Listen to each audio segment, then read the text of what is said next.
DCR number 1256. Water damage, water and mold damage. Cause of loss was AC condensation line. Water damage to the riser box under AC and water heater. Damage to drywall and hallway leading into hall bath. Water damage to vanity cabinet.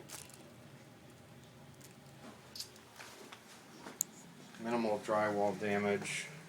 Damage continues in hallway into hall closet where mold impacts have started growth. 10 square feet.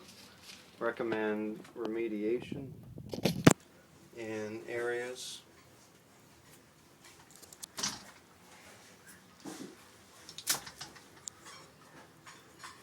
Where mold is found.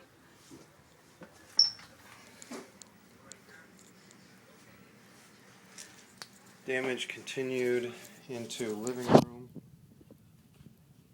on living room carpeting, on adjoining wall into dinette area, where moisture was detected approximately 4 feet high from the floor on the wall.